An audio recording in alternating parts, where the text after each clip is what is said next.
Bonsoir à toutes et à tous et bienvenue à notre webinaire de début d'année sur les perspectives économiques. Nous aurions bien entendu préféré tenir cette présentation comme à l'habitude, de manière physique, mais les circonstances actuelles nous ont poussé à la sagesse.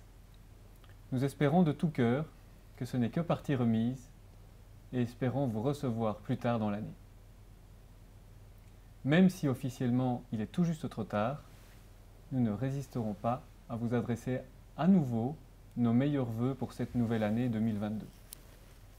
En espérant vivre une année 2022 axée sur la santé, l'ouverture et les contacts sociaux avec vos familles et vos proches. J'ai la chance d'être entouré ce soir par deux personnes de grande qualité qui vont nous faire part de leurs vues et de leurs expériences sur les sujets économiques d'actualité en ce début d'année 2022.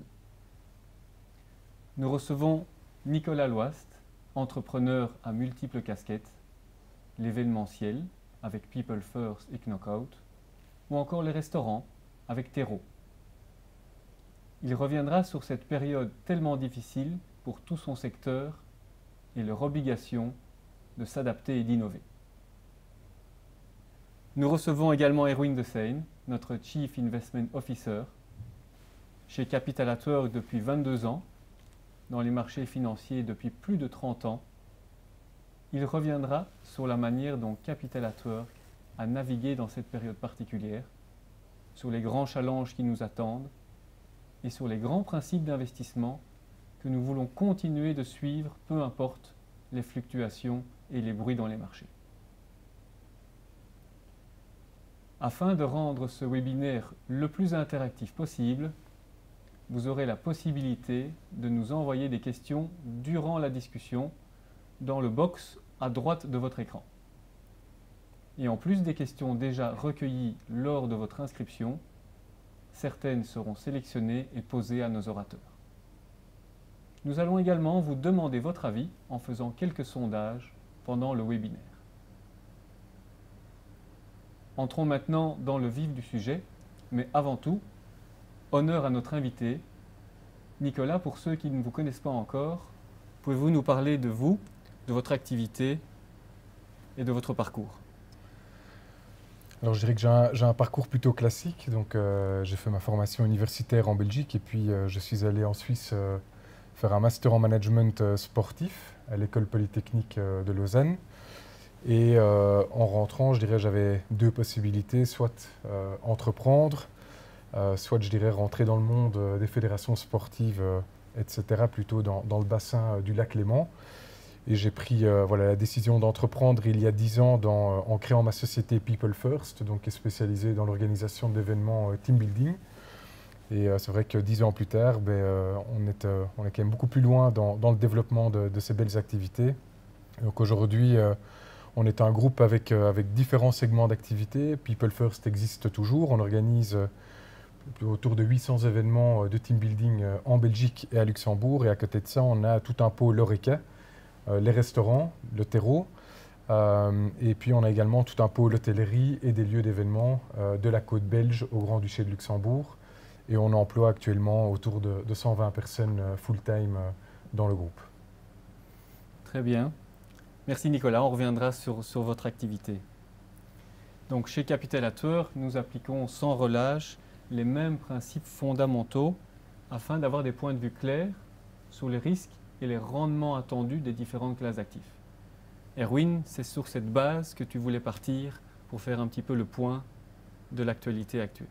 Oui, effectivement, Gaël, merci pour l'introduction. Et c'est vrai que ce cadre cohérent que nous avons développé chez Capital at Work n'est pas quelque chose de nouveau. Ça fait quand même une vingtaine d'années que nous utilisons ce cadre et je vais aussi utiliser ce cadre pour vous expliquer la réalité et l'actualité financière d'aujourd'hui. Et donc, c'est une image forte que nous avons créée, que vous voyez ici, hein, les points de vue clairs. En fait, surtout, ça permet de vous montrer comme quoi les marchés dans lesquels nous investissons pour nos clients, que c'est quelque chose de cohérent. et cohérent surtout avec quoi? Avec le point de départ qui, pour tous les marchés financiers, en fait, est le même. Et ce point de départ, c'est le premier point de vue que je vais développer, c'est le marché des government bonds, c'est le marché des obligations gouvernementales. Ce sont les taux sans risque, aussi bien sur court terme que long terme, et qui sont finalement à la base de valorisation des deux autres marchés dans lesquels nous investissons les avoirs de nos clients, government bonds, mais aussi l'autre point de vue, c'est les corporate bonds et les extra rendements qu'ils offrent par rapport aux government bonds, ce fameux credit spread. Et le troisième marché dans lequel nous investissons les avoirs de nos clients, qui sont les marchés des actions. Et là, les excess return que nous attendons par rapport aux government bonds, ça s'appelle equity risk premium. Ce sont ces points de vue que je vais développer ce soir, avec un point de vue surtout sur l'actualité financière d'aujourd'hui. En fait, en haut de cette image à droite, vous voyez le travail qui est fait par notre équipe d'analystes.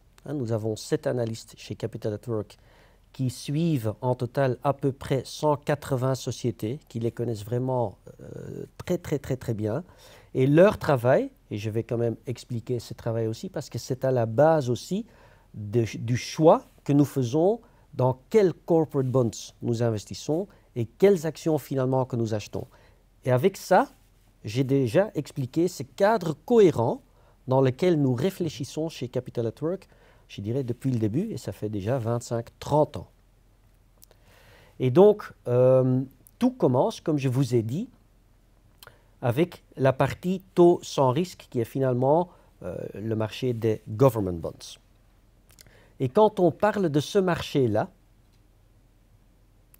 vous devez bien comprendre que le marché des obligations gouvernementales est finalement influencé par 2 piliers macroéconomiques. Le premier, c'est la politique monétaire. Le deuxième, c'est la politique fiscale. Maintenant, commençons avec la politique monétaire qui, elle, repose de nouveau sur 2 piliers aujourd'hui.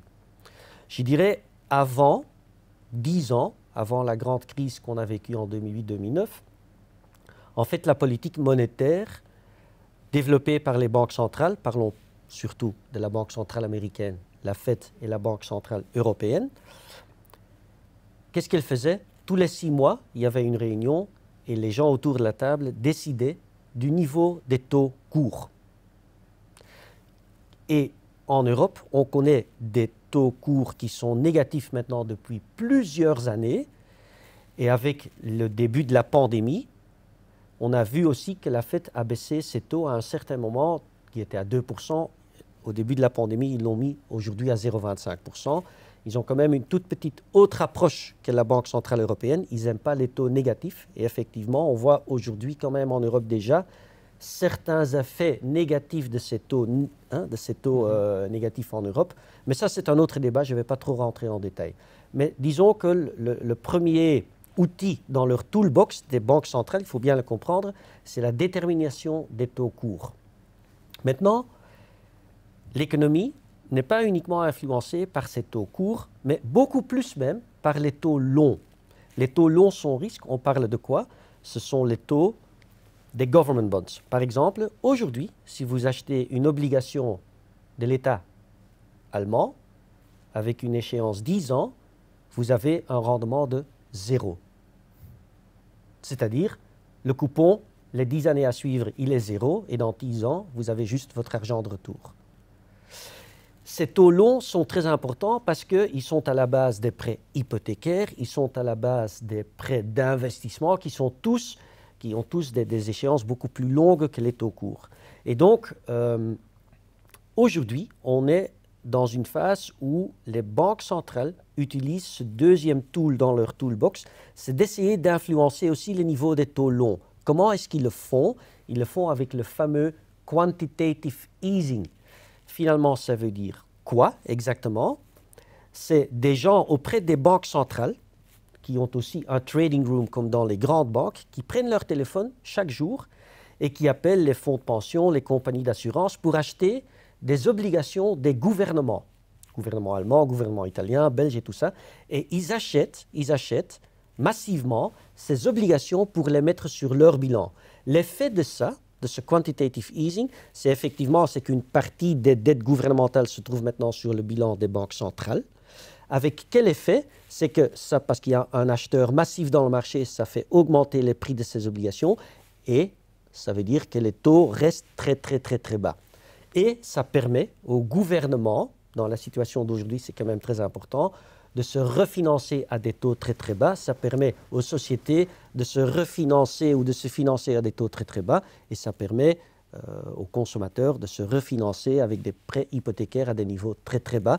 Et ça donne beaucoup de souffle dans la situation d'aujourd'hui à nos économies en pleine pandémie. Donc ça, c'est quand même important de bien comprendre. Il y a deux piliers qui influence finalement la vie économique, c'est la politique monétaire qui elle-même repose sur deux piliers que je viens d'expliquer. Et à côté de ça, nous avons aussi tout ce qui est la politique fiscale. Mais avant d'arriver à cette politique fiscale, il y a quand même un changement dans le marché de la politique monétaire. Il y a une divergence maintenant entre les États-Unis et l'Europe. En Europe, le message finalement de la Banque centrale européenne reste assez clair. Il n'y aura pas de hausse de taux, peu importe l'inflation, il n'y aura pas de hausse de taux cette année-ci. Peut-être un tout petit peu de hausse de taux l'année prochaine, on verra bien. Mais en fait, il faut bien se réaliser qu'en Europe, on sera dans une période de taux très bas encore pendant une longue période. Et même s'il y a une petite hausse de taux, avant qu'on arrive à des niveaux de taux de 1-2%, ça prendra probablement des années. Aux États-Unis, c'est en train de changer. Là, le message de la Banque centrale est qu'ils vont augmenter déjà probablement au mois de mars pour une première fois, peut-être 4 fois cette année-ci, encore 4 fois l'année prochaine. Ils vont remonter les taux courts à un niveau de 2%. Maintenant, de nouveau, 2%, ce n'est pas 4%, ce n'est pas 6%, ça reste finalement assez bas. Ça va de pair avec la fin du quantitative easing. Donc, aussi, là, ils vont intervenir moins sur les marchés des obligations long terme. Ils vont acheter moins de ces obligations et probablement, il y aura une certaine hausse quand même des taux longs aussi. Ça, c'est très important. Je vous ai dit, c'est un cadre cohérent.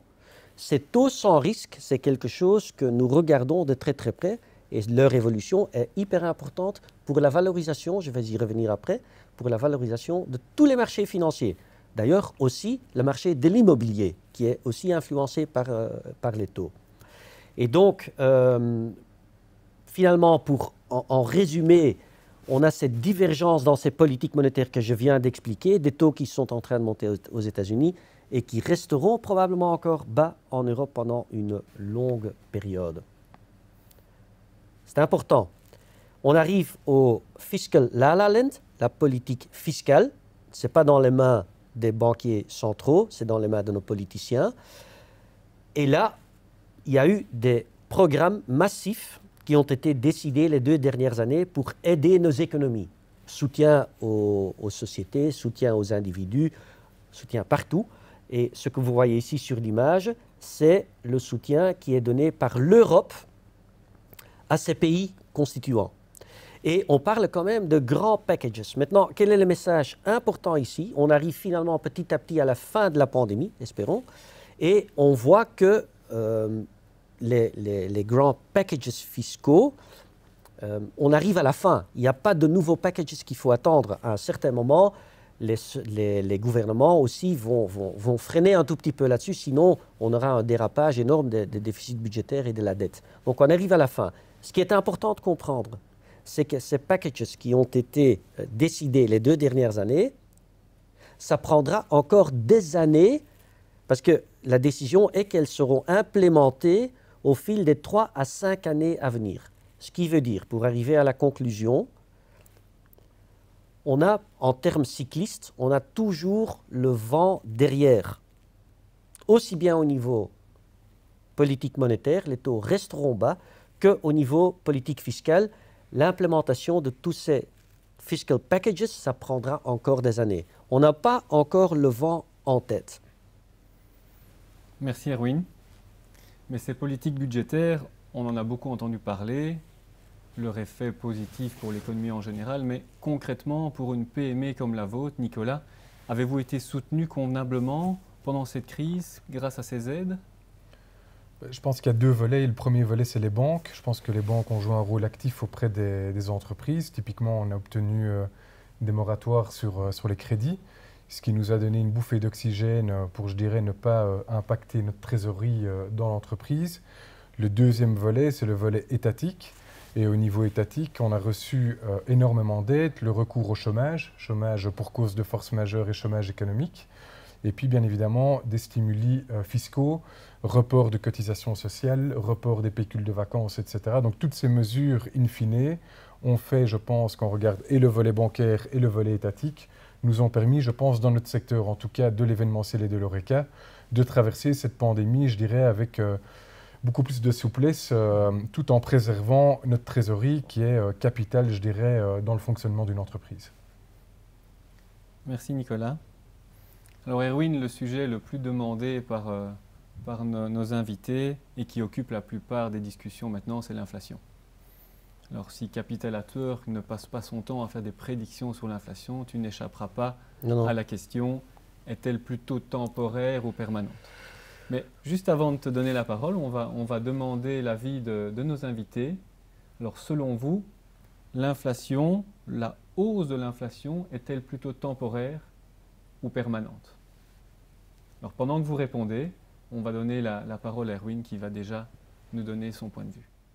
Non, effectivement, je dirais l'inflation est quelque chose de très important, beaucoup plus important que les 20 dernières années, parce que les 20 dernières années ont été caractérisées par finalement une inflation très très basse. Finalement, quand aujourd'hui on développe une stratégie d'investissement, je dirais le premier but aujourd'hui, c'est de préserver le pouvoir d'achat de nos clients avec leurs investissements chez nous. C'est à la base de la stratégie d'investissement d'aujourd'hui.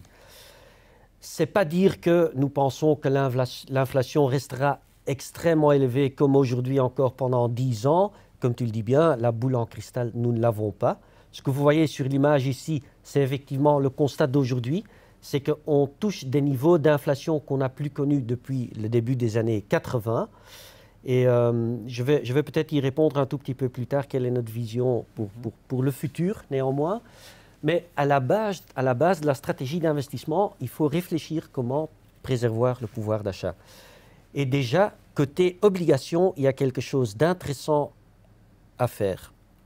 Justement, dans ce marché des obligations étatiques, il y a des obligations avec des coupons nominaux, mais il y a aussi ce qu'on appelle des linkers, des inflation link bonds. C'est une catégorie d'obligations qui sont très typiques et qui offrent à l'investisseur un rendement plus l'inflation future.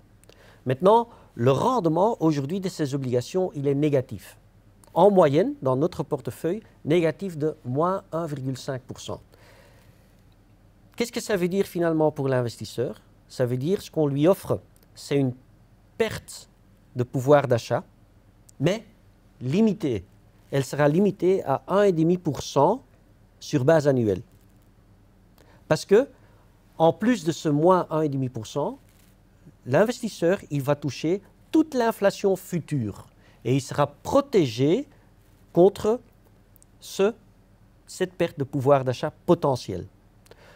Donc, côté obligataire, nous pensons que c'est le mieux à faire aujourd'hui, c'est d'être bien investi dans ce type d'obligations et effectivement, nous avons des poids très conséquents dans les portefeuilles de nos clients. Il y a un deuxième volet dans les portefeuilles de nos clients avec lesquels nous pouvons protéger leur pouvoir d'achat, c'est d'investir dans les actions. Comment les actions sont un hedge contre l'inflation, je vais l'expliquer un tout petit peu plus tard. Maintenant, la grande question, effectivement, c'est est-ce que l'inflation, est-ce qu'elle est temporaire ou permanente? Honnêtement, c'est difficile à répondre. Et je vais te dire que des macroéconomistes qui essayent de dire ce qui va se passer dans le futur au niveau croissance économique, au niveau inflation, au niveau des taux de change et tout ça, bon, c'est pas évident et ils se trompent très très régulièrement. Donc, notre stratégie d'investissement n'est pas basée sur des grandes prédictions futures. Maintenant, si on nous force de prendre un camp, je dirais on est plutôt dans le camp d'une inflation probablement qui restera un peu plus élevée de ce qu'on est habitué les 20 dernières années pendant encore des années. Pourquoi je dis ça? Parce qu'en fait, it's a policy choice par les banquiers centraux et je dirais presque aussi par les politiciens. Et ça, c'est lié au deuxième elephant in the room, l'éléphant dans la chambre. Le premier, c'est oui, l'inflation d'aujourd'hui, hein, qui est quand même un tout petit peu dangereux dans le contexte aujourd'hui. Mais avant que tu parles de ce deuxième éléphant, oui. On va demander à Nicolas comment est-ce qu'il a vécu dans la pratique cette hausse de l'inflation. Comment est-ce que vous avez réussi à protéger un peu votre rentabilité? Nous, je dirais, l'impact premier, c'est la facture énergétique dans les différents endroits. On a très vite, en quelques mois, ça s'est accéléré subitement. Donc, j'ai envie de dire, bottom line, on doit pouvoir absorber cette hausse de coûts. L'achat des matières premières dans les restaurants, surtout le pôle F&B, mais clairement, on sent une hausse des prix et les salaires qui augmentent également. Donc, la seule manière, je dirais, pour nous de ne pas impacter ces coûts bottom line, c'est d'augmenter les prix dans un contexte où, je dirais, la demande est plus importante que l'offre. Et donc, on est d'avis aujourd'hui qu'on va pouvoir impacter, je dirais, ces coûts avec une hausse de prix importante, ou en tout cas, pas trop importante, mais importante, de manière à, j'ai envie de dire, préserver la société. Très bien. Et maintenant, je te rends la main pour ce deuxième sujet qui revient presque à tous nos rendez-vous clients, c'est quel est l'impact à moyen et long terme de cette explosion des dettes publiques? Oui. Quand est-ce que l'explosion des dettes publiques deviendra-t-elle un problème, hein? C'est quelque chose de récurrent, c'est un souci parfaitement compréhensible, mais c'est quand même lié à, je dirais, ce policy choice que j'expliquais.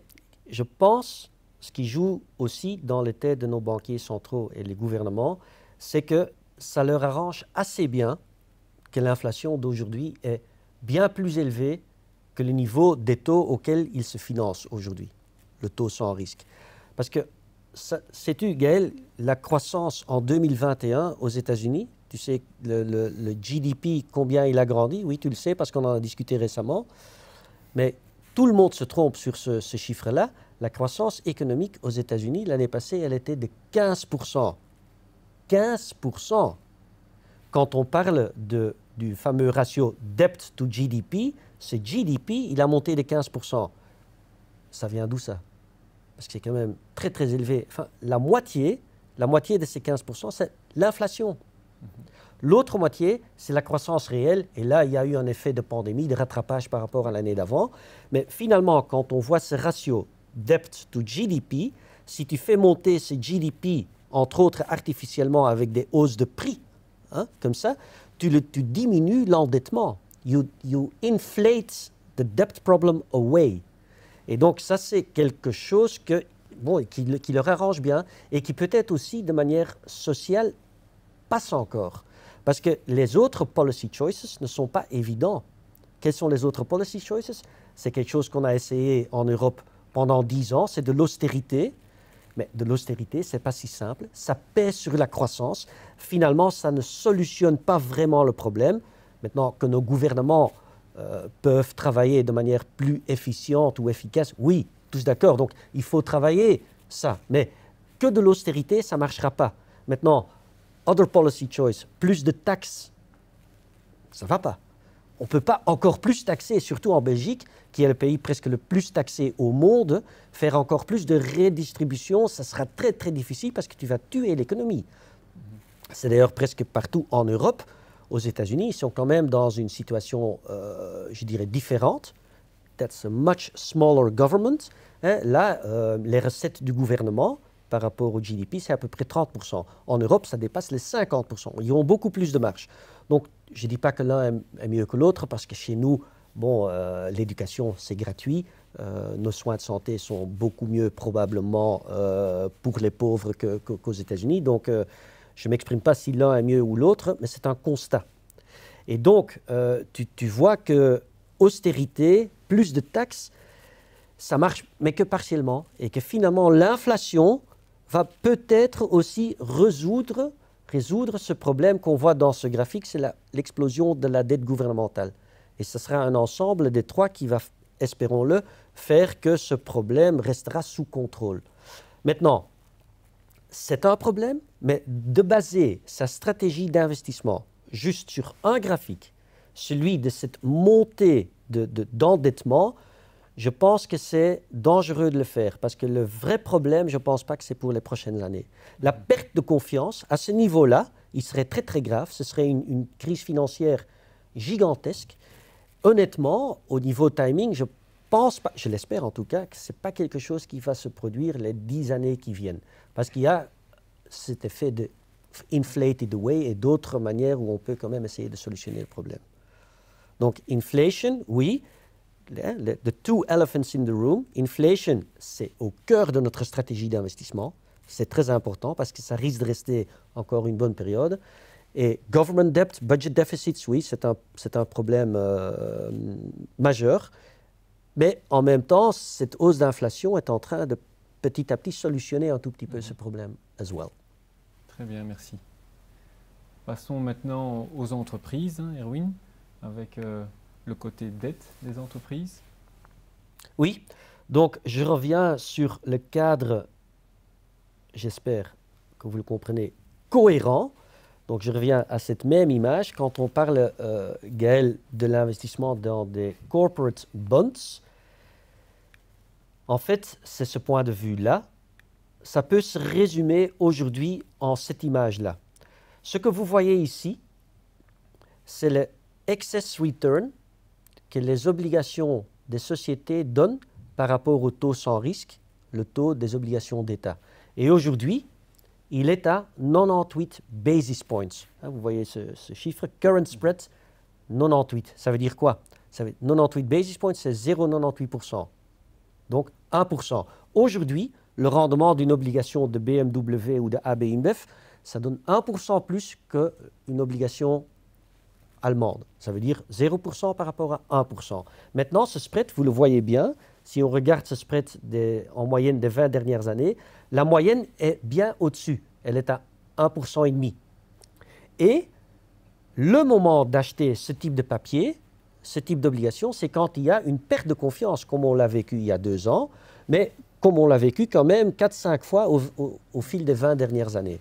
Ça, c'est le moment, parce qu'à ce moment-là, ces obligations donnent un rendement de 2, 3, 4% en plus que le rendement sur des obligations d'État. Et à ce moment-là, on est vraiment bien récompensé pour le plus de risques qu'on est supposé de prendre avec ce type d'obligations. Donc aujourd'hui, pour revenir à notre stratégie d'investissement, les obligations de société représentent quand même une bien plus petite partie qu'auparavant. Aujourd'hui, c'est à peu près 1/3 de nos avoirs côté obligataire qui est investi dans ce type d'obligations. Alors on peut être content de constater que les grandes entreprises cotées en bourse arrivent à se financer à des niveaux très favorables. Mais qu'en est-il des PME? Avez-vous été bien soutenu par les banques, surtout pendant cette période très difficile? Oui, comme je le disais, les banques ont joué un rôle hyper actif auprès des PME et on a obtenu très vite, donc je disais, les moratoires sur les crédits. Et ça nous a donné pendant 18 mois cette bouffée d'oxygène pour remettre la société sur les rails. Et dès le mois de juillet de l'année dernière, donc au mois de juillet 2021, c'était la fin des moratoires. Donc on a retrouvé, je dirais, une situation un peu plus normale au niveau économique, en tout cas de notre côté. Et ça nous a permis petit à petit de rembourser nos dettes et je dirais de retrouver une vitesse de croisière, je dirais, plus ou moins normale. Même si on a connu l'automne dernier, je dirais de nouveau, en tout cas pour notre secteur, un impact sur nos activités. Mais oui, pour répondre à votre question, les banques ont joué un rôle, je pense, très actif auprès des entreprises pour les aider pendant cette période de pandémie. Très bien, merci. Erwin, je te propose de passer aux actions et de poser de nouveau la question à nos invités. Selon eux, est-ce que le marché action est surévalué ou pas? Voilà. Et pendant qu'ils vont répondre, on va à nouveau regarder leurs réponses évoluer et on va te laisser déjà donner un peu notre avis. Mais avant d'entamer ce chapitre-là, je vais revenir sur le graphique que je venais d'expliquer parce que je voulais encore dire un mot là-dessus.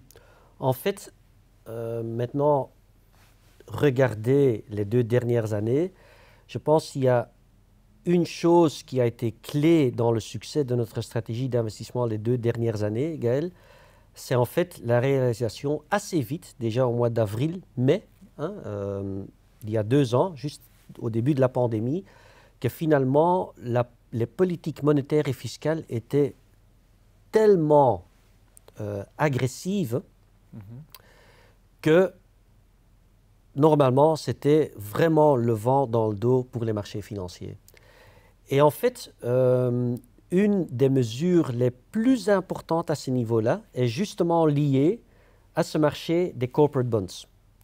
Et j'y tiens de l'expliquer parce que, de nouveau, ça devrait expliquer à tout le monde la cohérence du cadre d'investissement dans lequel on se retrouve.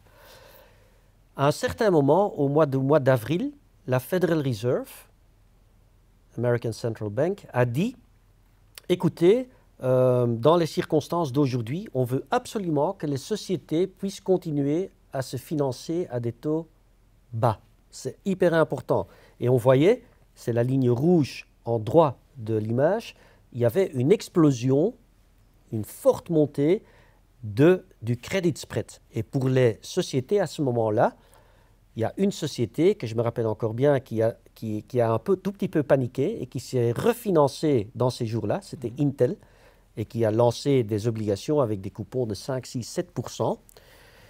Mais à ce moment-là, la Banque centrale américaine a dit, écoutez, on ne va plus acheter uniquement du papier gouvernemental, on va aussi acheter des obligations de société. En quelques jours de temps, l'effet a été massif. La reprise de confiance dans les marchés financiers, c'était un message tellement fort que juste le dire a été suffisant. Parce que finalement, on a vu que les spreads ont retombé et c'est là que la grande histoire des marchés financiers des 2 dernières années a vraiment commencé, l'histoire positive. Ce qui est marrant, c'est que finalement, la Fed n'a pas acheté une obligation dans ce programme qu'elle avait lancé. Aucune.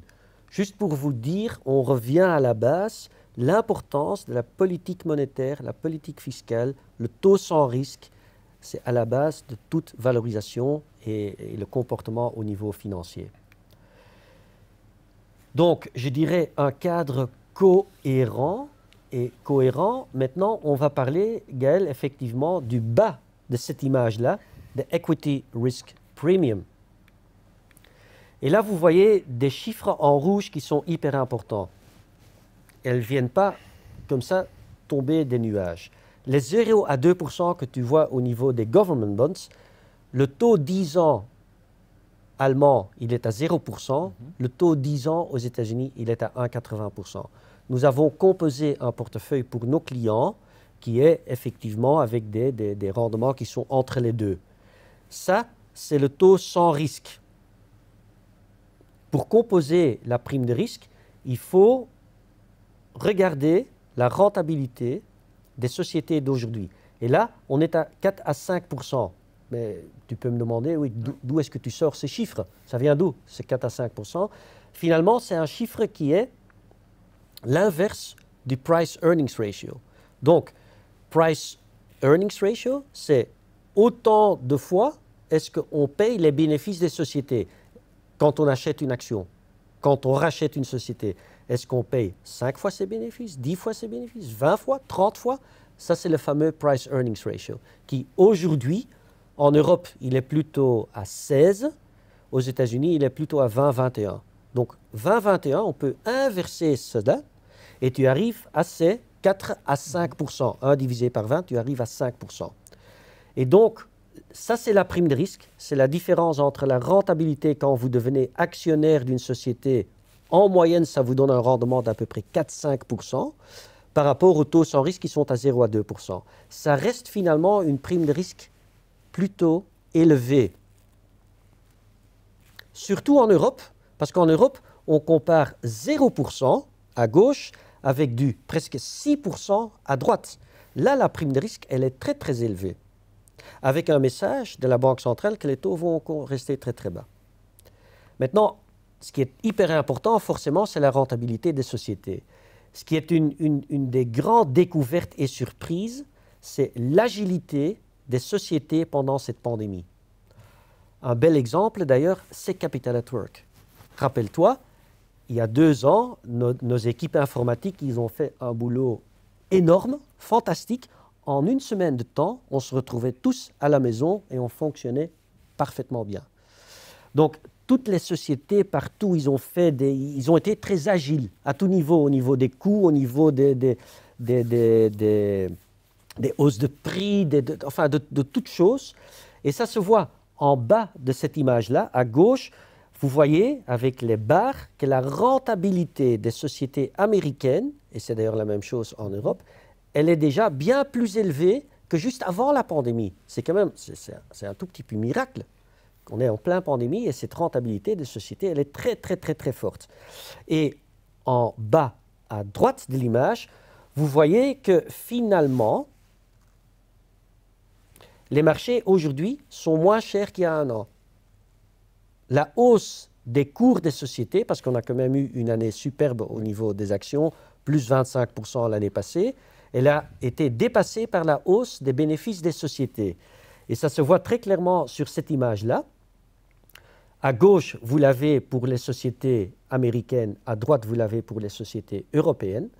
Ça, c'est ce fameux price-earnings ratio dont on parlait. Combien de fois est-ce que les investisseurs sont prêts à payer les bénéfices des sociétés? Et pour avoir un rendement, on fait l'inverse. Et là, tu vois que par rapport à il y a un an, c'est moins cher aujourd'hui. Maintenant, parlons quand même un tout petit peu de ce chiffre. À la fin de l'année, on payait 21 fois les bénéfices des sociétés américaines. Et là, on voit que la moyenne, les 30 dernières années, est de 16 fois. Donc, on peut arriver vite à une conclusion et dire que les marchés des actions sont chers. Elles sont chères. Mais de nouveau, je reviens à ce cadre cohérent.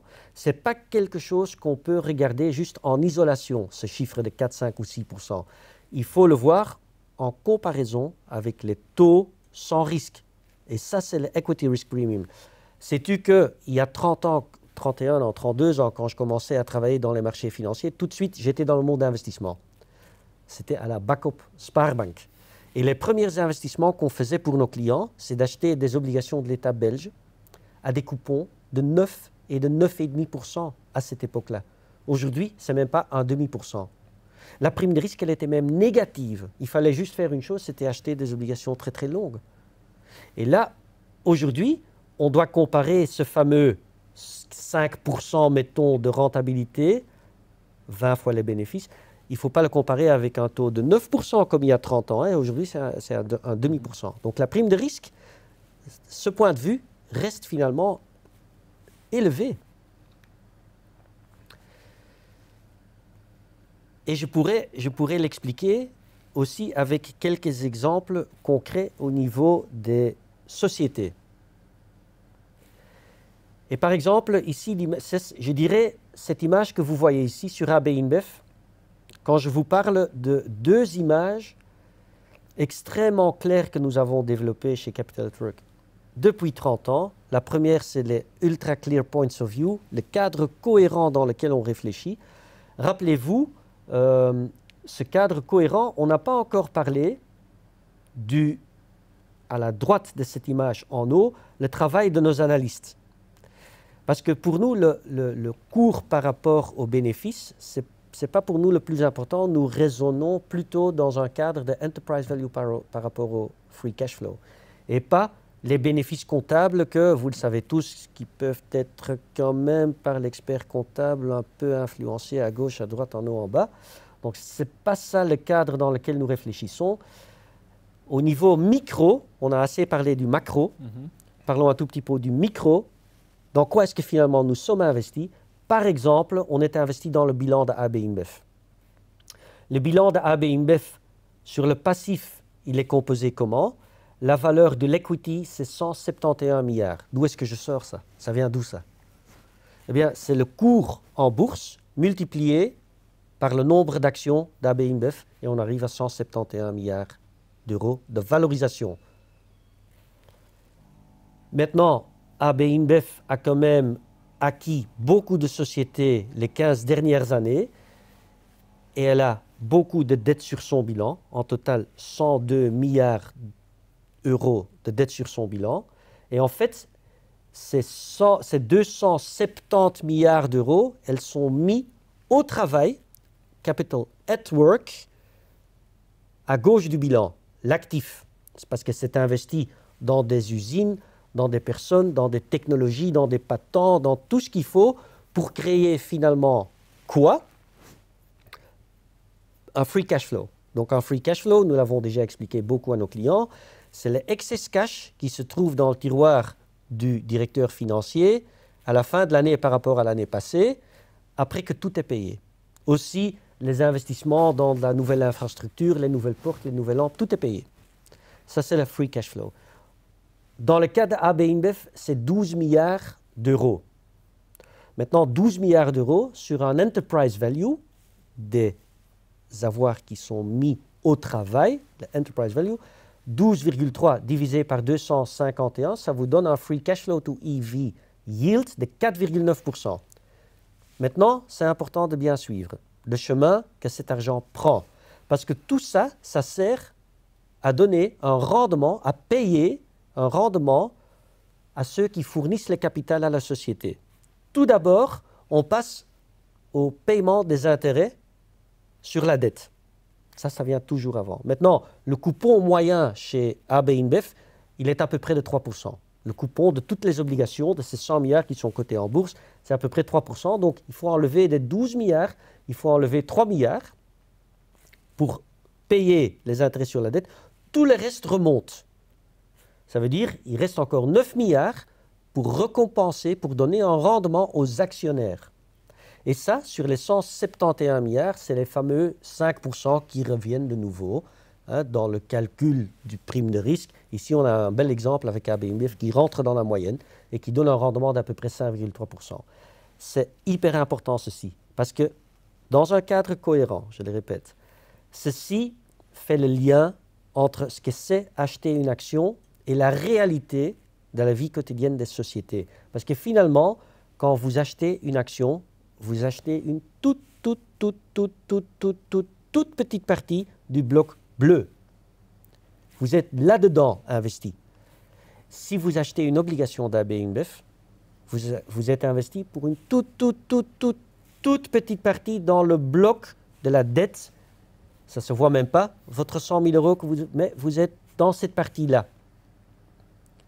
Et maintenant, si vous êtes actionnaire de AB InBev, qu'est-ce qui se passe avec ces 9 milliards de dollars qui vous appartient comme actionnaire? Bien, il y a une partie qui est très visible, c'est le dividende qui est payé sur votre compte, qui tombe sur le compte de notre fonds qui est investi en AB InBev. Tout le reste est réinvesti dans la société au niveau enterprise value, ou peut-être AB InBev dit nous ne voulons pas avoir 21 milliards de cash sur le bilan, nous voulons avoir 30 milliards de cash sur le bilan, on le garde en cash, ou ils rachètent leurs propres actions, ou ils repayent la dette. Tout ça, c'est le rendement pour l'actionnaire. C'est la richesse qui est créée au sein de la société. Donc ça, c'est la deuxième image que j'aimerais bien que vous reteniez, parce que ça enlève toute notion de spéculation, de gamification. Aujourd'hui, everything is gamified. On parle dans tous les sens au niveau des jeux. Ça n'a rien à voir. Il y a un grand lien entre un portefeuille d'investissement et la réalité de tous les jours. Merci Erwin. Avant que tu donnes encore quelques exemples, comme tu l'as dit tout à l'heure, la rentabilité des entreprises, elle s'est vraiment améliorée malgré la pandémie. Pendant la pandémie, on a été surpris par leur capacité de s'adapter. Alors Nicolas, pour une entreprise présente dans le secteur sans doute le plus touché par cette pandémie, expliquez-nous un petit peu tout ce que vous avez dû mettre en place pour pouvoir continuer de survivre, pour pouvoir un petit peu protéger votre rentabilité aussi. Je pense que le fait d'être diversifié nous a beaucoup aidé pendant la pandémie. Je pense qu'une des premières actions qu'on a fait au niveau des restaurants, c'est qu'on a favorisé le take-away dans l'entièreté des restaurants. Et le deuxième point, on a travaillé avec quelques retailers assez connus sur le segment du bio pour pouvoir, je dirais, mettre tout ce qu'on faisait dans le restaurant à disposition des retailers. Et donc je dirais que ça nous a permis d'une part de garder une partie de notre personnel au travail et d'autre part de continuer à payer les loyers de nos restaurants. Donc ça, c'est le premier volet. Le deuxième volet, au niveau événementiel, on a digitalisé notre offre. Donc du jour au lendemain, on a trouvé des partenaires stratégiques qui nous ont aidés à digitaliser l'offre de team building. Comme les gens étaient en télétravail du jour au lendemain et que les sociétés avaient besoin de continuer à créer du lien entre elles et que, voilà, avec le télétravail et cette pandémie qui a quand même duré assez longtemps, le fait d'avoir digitalisé notre offre nous a quand même permis de faire l'équivalent de 300 événements l'année dernière et de garder 10 personnes au travail pendant la pandémie et surtout répondre aux besoins de nos clients. Et donc je pense que ces deux exemples démontrent, je pense même à notre niveau, dans un secteur qui a été les plus touchés, la capacité des entreprises à se réinventer, voilà, en vue de, avant tout, garder les gens au travail et d'autre part, de continuer à, je dirais, payer les charges inhérentes à la société. Merci. Erwin, tu voulais nous montrer Oui. encore un ou deux exemples Oui, d'entreprises. peut-être passer des PME à la plus grande société au monde, Apple. C'est intéressant, je réexplique un tout petit peu donc, le même schéma. Vous avez peut-être lu la semaine passée que Apple avait décidé d'acheter Activision Blizzard, sa plus grande acquisition, pour 70 milliards de dollars. Donc 70 milliards de dollars, quand vous regardez... Microsoft, ça. Pardon? C'était Microsoft pour Activision. Ah, Blizzard. pardon, effectivement. Tu me pièges là. Oui.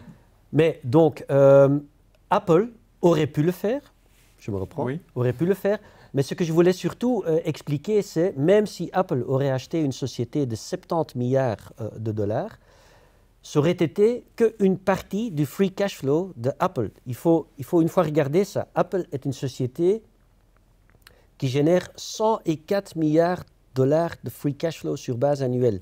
Et ça remonte presque complètement vers l'actionnaire. Et donc, aujourd'hui, les gens souvent ne comprennent pas pourquoi le cours de Apple a tellement monté pendant des années et ça continue.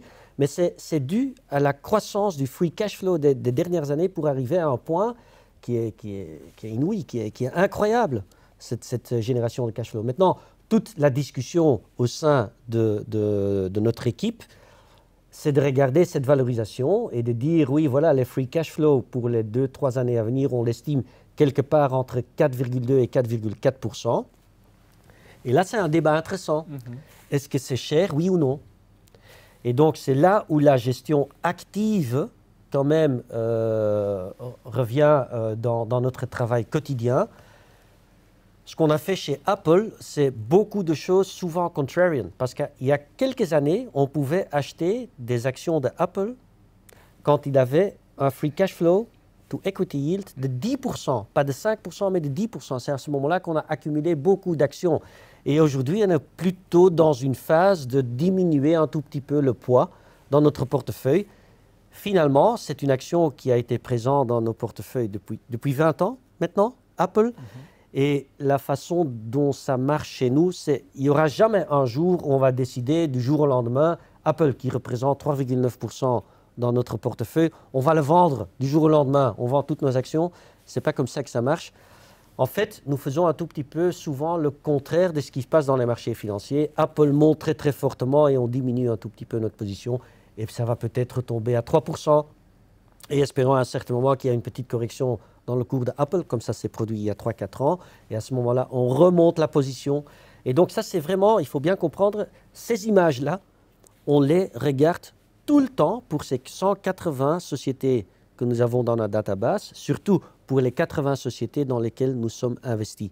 Et ça, c'est des discussions qui ne sont pas toujours évidentes, mais on a quand même de nouveau un cadre cohérent sur lequel on discute dans l'équipe. Merci Erwin. Là, tu parlais de Apple, mais on peut quand même dire que notre sélection d'actifs nous a amené au fil du temps à sélectionner quand même beaucoup d'entreprises américaines et qu'au final, ces dernières années, ça a été une bonne décision pour nos clients. Oui, donc je ne vais pas trop parler du différence entre valorisation entre les marchés américains et les marchés européens.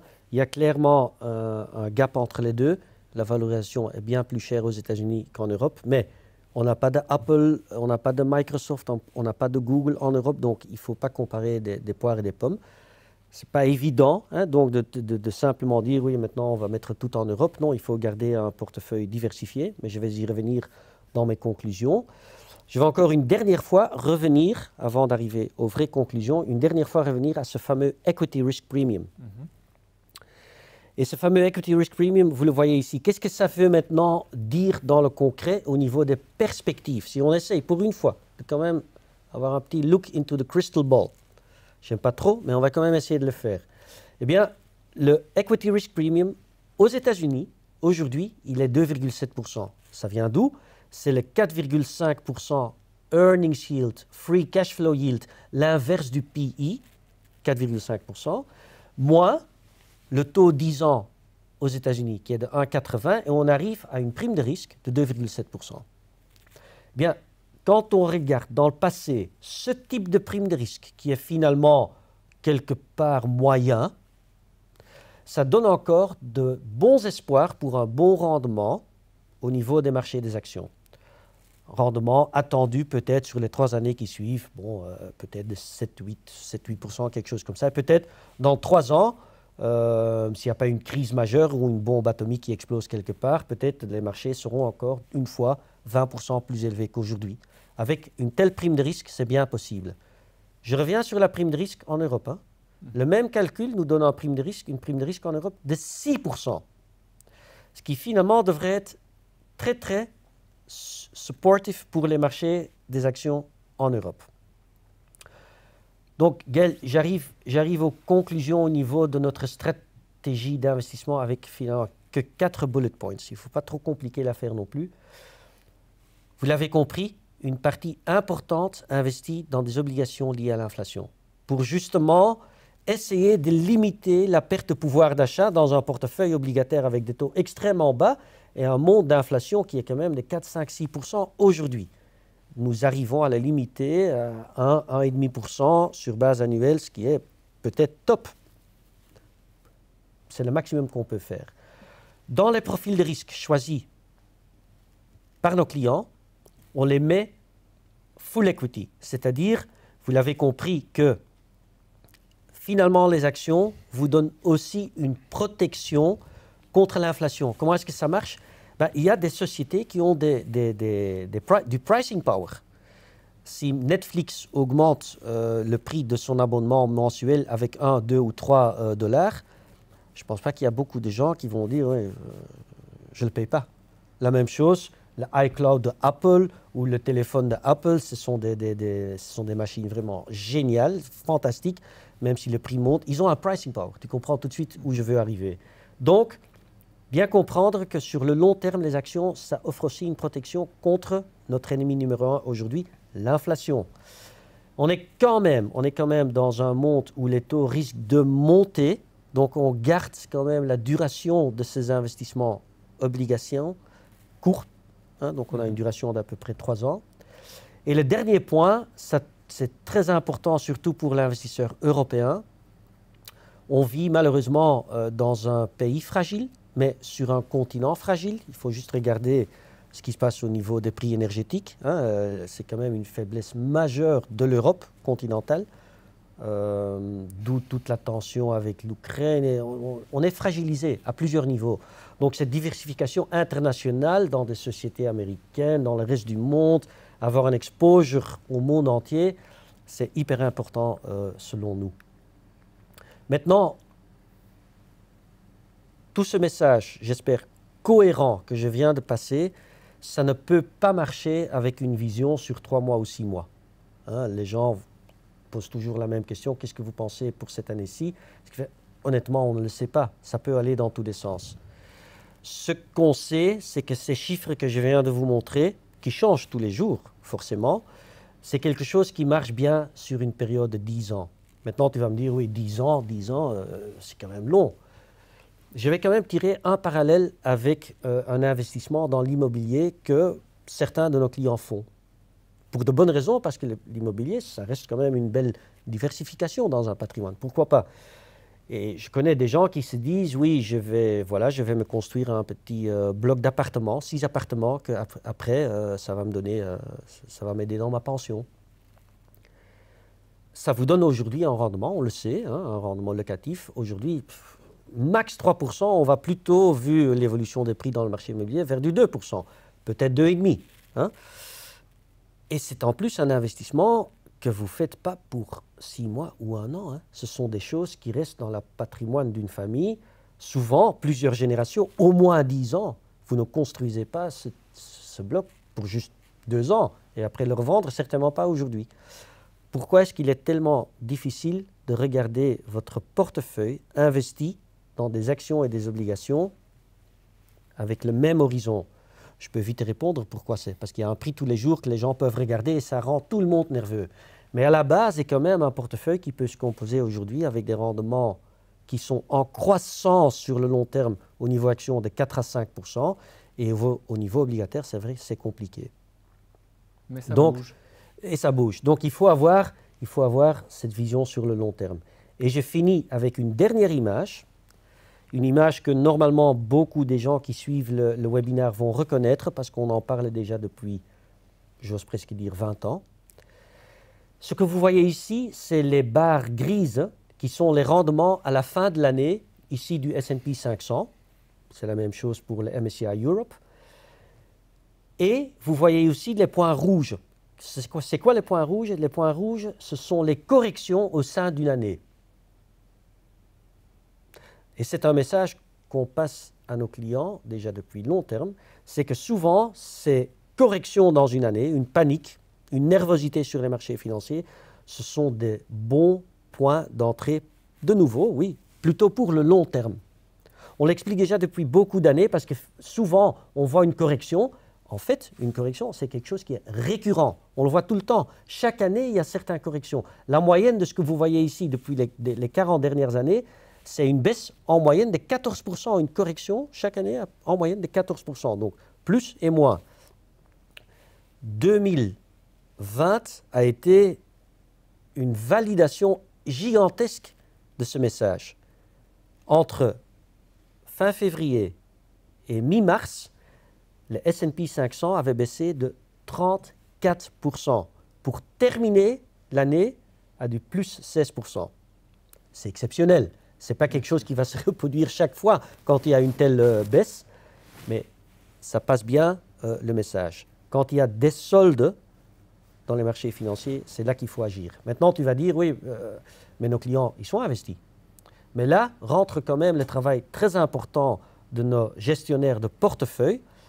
Si vous avez un portefeuille qui est investi à 70% en actions, 30% en obligations, et vous subissez une baisse de 20% des marchés des actions, l'équilibre, il baisse et vous aurez à un certain moment que 60% en actions dans votre portefeuille parce que les obligations sont restées fermes et ça pèse pas 30%, mais 40% dans le portefeuille. À ce moment-là, nos gestionnaires de portefeuille vont rééquilibrer ce pourcentage. Ils vont acheter, ils vont vendre des obligations, racheter des actions et remettre l'équilibre à du 70-30 et ils vont faire quelque chose de contrarian, ce qui est bien. Quand les marchés auront baissé, ils vont acheter. Et ils vont faire l'inverse aussi. C'est le travail quotidien de nos gestionnaires de portefeuille. Quand les marchés des actions montent, comme la dernière année, à un certain moment, ils vont aussi rééquilibrer. Ils vont vendre des actions quand les prix auront bien monté pour racheter des actions. Maintenant, ce qui est idéal, ça c'est un portefeuille qui investit. Ce qui est idéal, si vous avez encore un peu d'argent à côté, du cash, retenez ceci, des corrections comme ça, ce sont des belles opportunités d'achat. Et ça, c'est vraiment mon dernier message. Merci beaucoup, Erwin.